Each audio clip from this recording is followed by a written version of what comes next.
Welcome to Edge of Ed with Bruce and Ron from Bellevue College eLearning. And with us today is Betsy Zartgaib, an instructional designer, also with eLearning. Betsy, do you want to introduce yourself for a minute? Sure. Yeah. Hi, everybody. I'm Betsy. I am an instructional designer with eLearning at Bellevue College.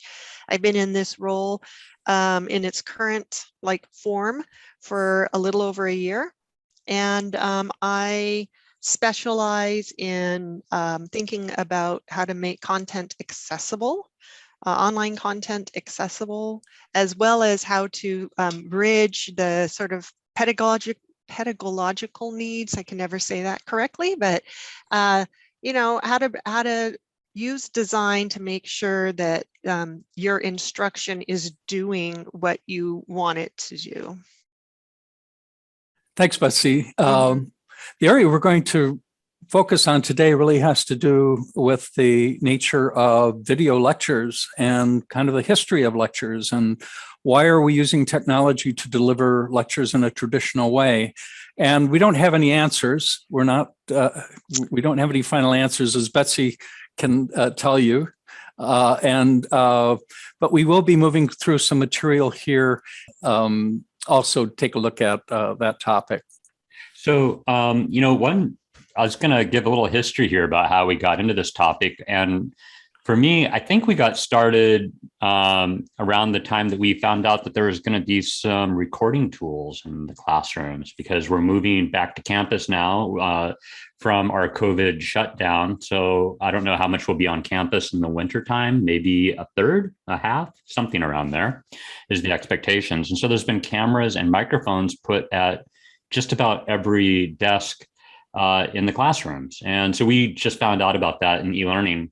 And so that got me thinking, I think our group thinking about how lectures are going to be delivered in the future. So. I thought it was interesting. Ran across this image from the Middle Ages. Actually, it's from the year 1233. So just a little bit under 800 years ago. It shows a classroom, a lecture format. You've got the instructor up on a pedestal talking to a group of students who are sitting in benches in front of him.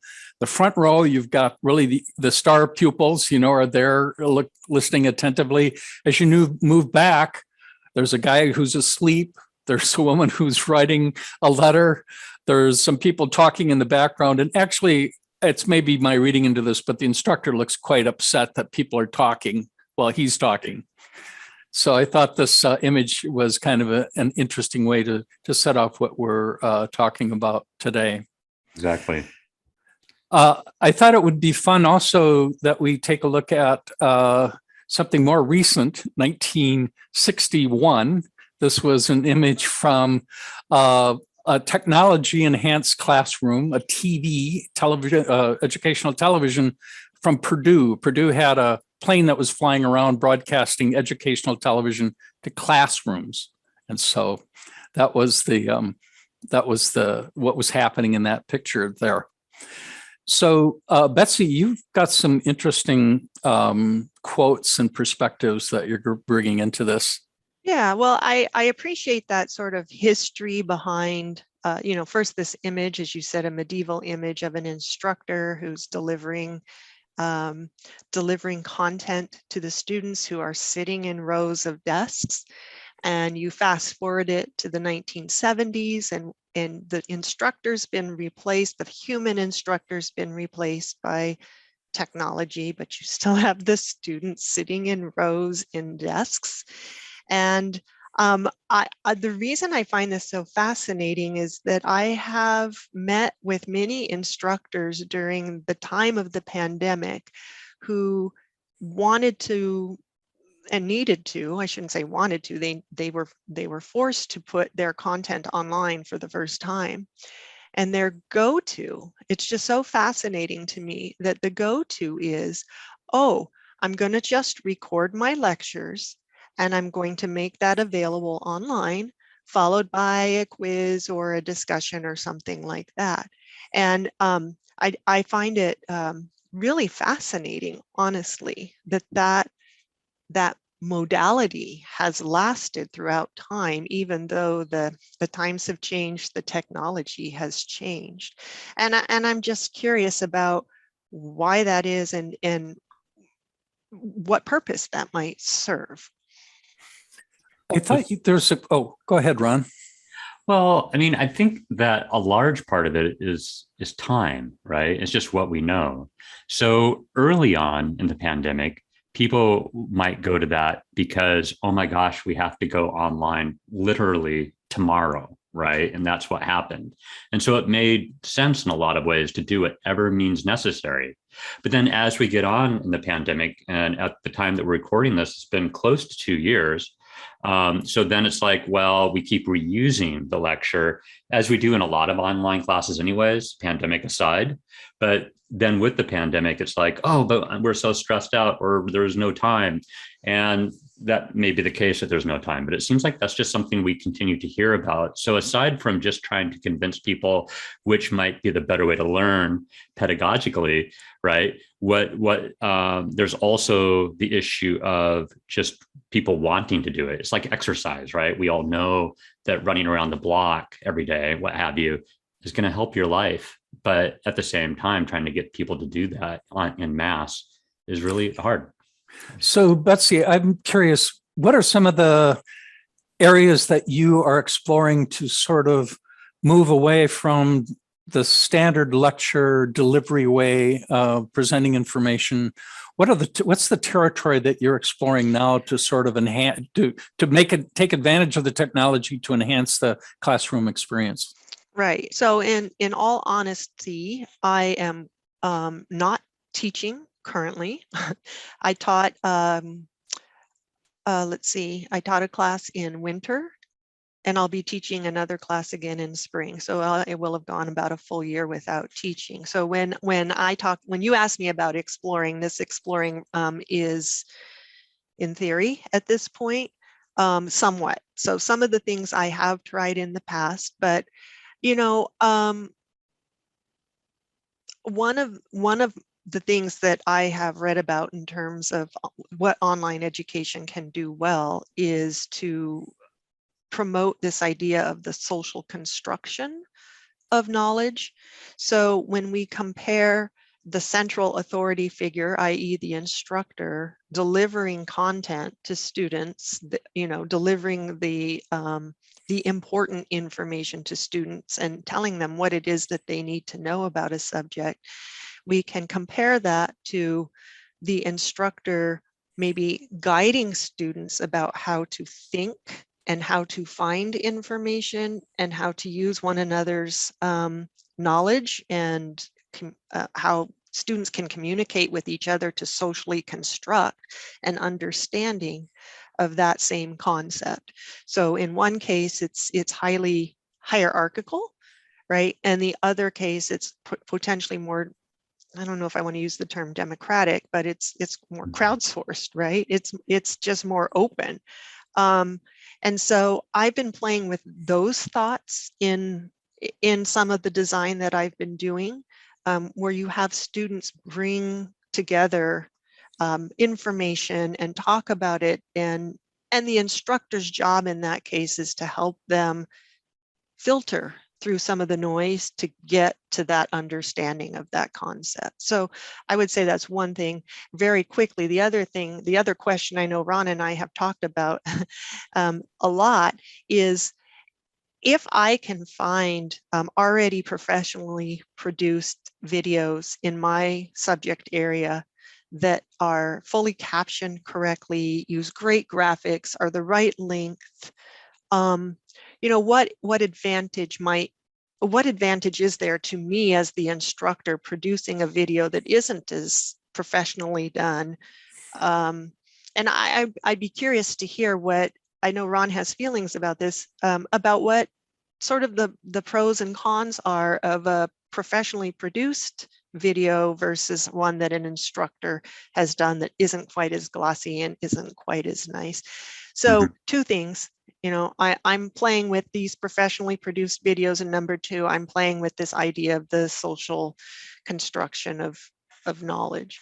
So it sounds like it's like you said, a social construction of knowledge, which involves more student input, but then also saying some of the best material in the discipline that I teach is already out there online. I can be a resource filter or finder for the very best material that pertains to my discipline, correct? Yeah, I would call it a curator. A Curator Crate. Mm-hmm. And I know I've had an experience working with LinkedIn.com. So web development, web authoring course, web writing course. And they've provided some incredible tools for helping students learn WordPress. And much beyond what I could do on my own. I can't keep up the way that that LinkedIn does. And I find that to be a very powerful tool and worthwhile. And I have a role in terms of evaluating their work. Well, I think that to your first point, Betsy, that's sounds very much like you're going to be your model would be very much involving the faculty into the class, so there'd be a lot of student engagement. I think that the idea that I would have trouble with is not being engaged with the class on some level, and then posting videos produced by other people, because then it looks like it looks like whoever's doing that, the faculty, is not being involved, and then just using these as an escape hatch by posting a bunch of LinkedIn videos and so forth. I think that an advantage that I could see for posting videos that you've created, and I wouldn't think that a person can't post any videos like that are professionally produced. I think that's okay.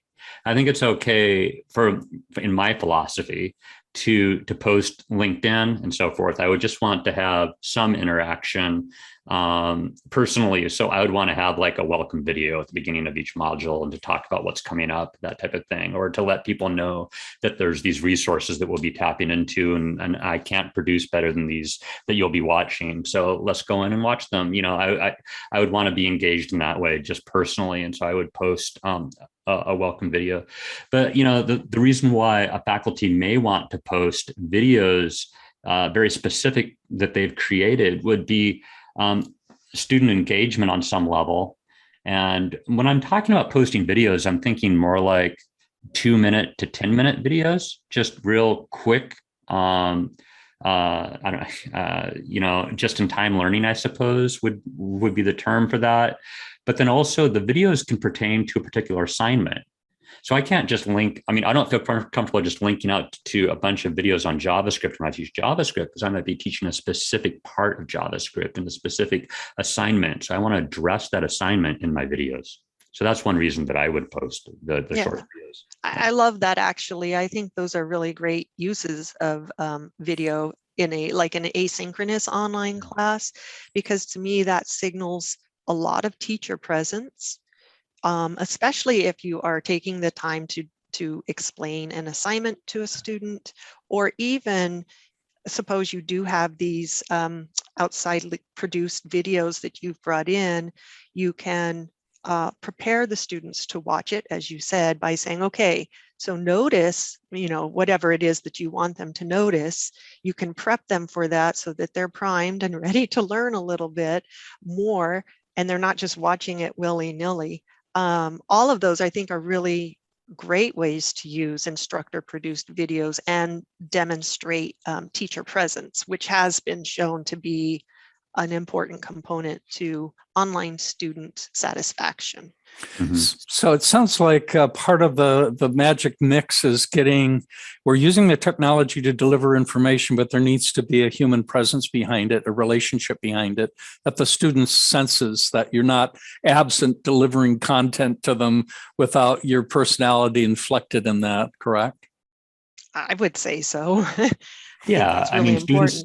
Yeah, students are paying for something and they expect to get something out of it. And also, I think I mentioned this to you, Betsy, earlier about how I have a tendency to be a pleaser personality, in that if I take a class from a faculty, I want to know that faculty because I want to create stuff so I can win over the praise of that faculty. And I don't think that's terribly uncommon for students to feel like that. And so they want to have a relationship like that with Well, as we take a look at, there's a lot of competition for colleges, including Bellevue College right now, from online courses, and some of them are those massively, massive numbers of people participating in a learning experience together with really very little input from an instructor, but from each other. And I think that's one thing that colleges have to offer in this big tsunami that we're in the midst of right now, is that we do provide this more personalized instruction.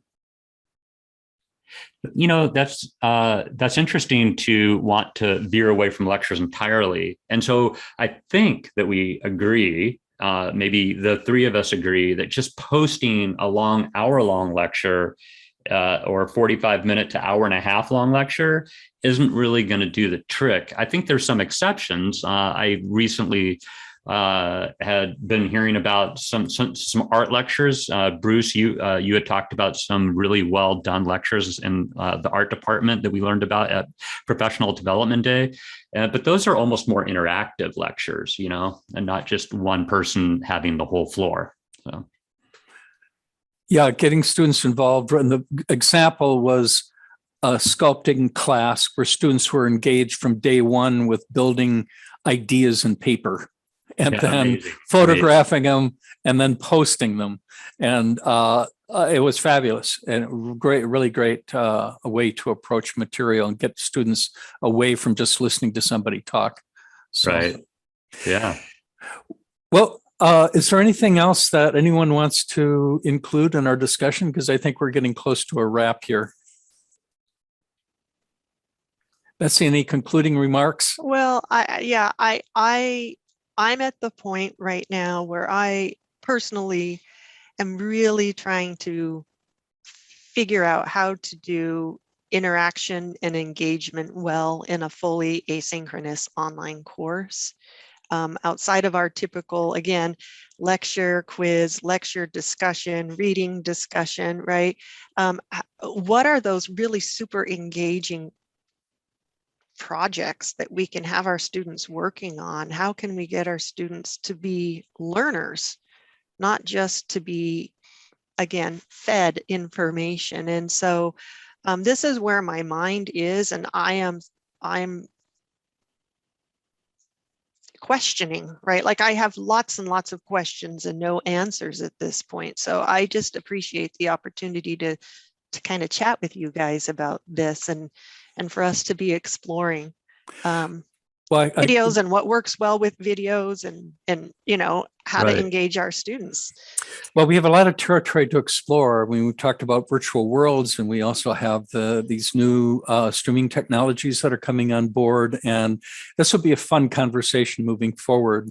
Why we're called the edge of ed. We're learning. We're right on the edge of our knowledge ourselves.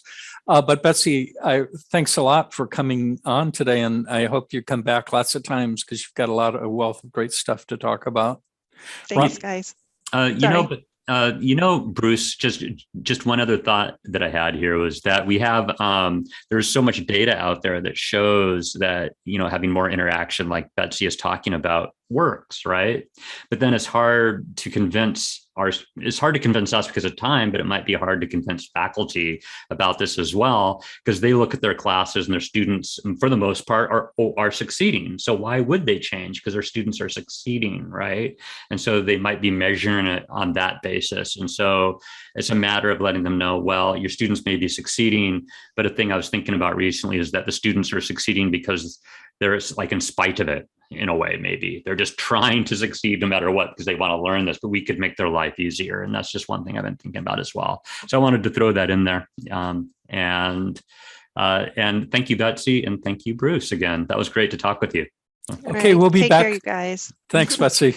We'll be back soon, and looking forward to chatting with you in the future too as we develop our technology chops on this side. Thanks for joining us. Bye.